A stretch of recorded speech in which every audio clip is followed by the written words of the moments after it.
Adam, we've been seeing a few upsets here. So yours included against Demetrious Page, and this week another upset where we saw the number 15 defeat the number 2. I think you kind of set the tone here for the upsets in the season. How did you feel about that? Like I said, the difference between number 1 and number 16 in this tournament is super minimal. Even the fight before me, you saw Zulu really pushing it on Hiromasa. I think he set the tone for me, and I just carried that on. And then you saw Eric take care of business against Ioni. So the competition is really, really tough. And don't read too much into the seeds. Anybody could win in this tournament at any given time. As we speak here on Thursday, September 22nd, it marks actually the day that Demetrious Johnson became the flyweight champion 4 years ago. Nobody has been able to hold that title except for Demetrious. What do you think your skill set really brings to the table against someone like Demetrious? I can go, as you saw, I can go southpaw. I can go orthodox. I have a background in wrestling. I have eight submissions to my professional record. I can throw kicks. I have cardio. I can do cage work, clinch work. I'm everywhere. So you mix that all in, and it's a real. I think it would be a real test for Demetrious because he's that type of way too. You know, he's everywhere. He's pushing the pace. He's going forward. He's coming back. He's making you think.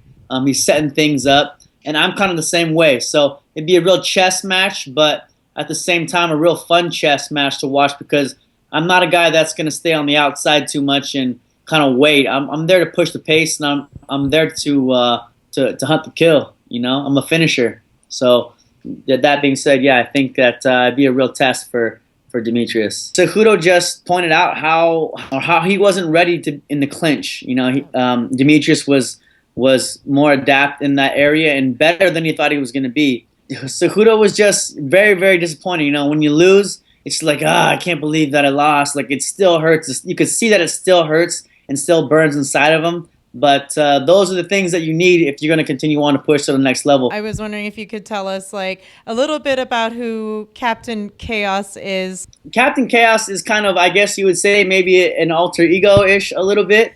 Because, I mean, Adam Antolin, he's like a stand-up guy, right? He's a good guy, says the right things, does the right things. But I guess Captain Chaos is the guy that, you know, is always talking crap in the gym.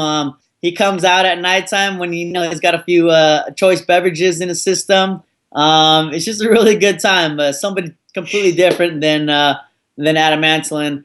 We were out in Reno supporting a good friend and training partner, James Terry. I was with one of my coaches, Javier Gonzalez, and another buddy, Yao. Getting crazy in Reno, having a good time, and Captain Chaos came out, and I didn't have the name at that point, but the next morning after things had settled, they were just like, man, like, he's Captain Chaos, like just too much. So Captain Chaos, I would assume, brings that same type of nature into the cage then, creating havoc for the opponents. Exactly. Yeah, I'm in there to mix it up and have a good time and look for the kill, and very Captain Chaos-esque.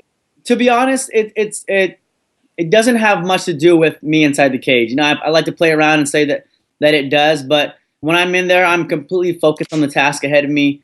I'm not thinking about Captain Chaos or even Adam Antolin. I'm thinking about the person in front of me, and it's me, my technique, and my coaches, and what I came there to do, and that's win. Once I step out of that cage with my handheld raised and it's a victory, okay, time to celebrate. Yeah, Captain Chaos is coming out for sure.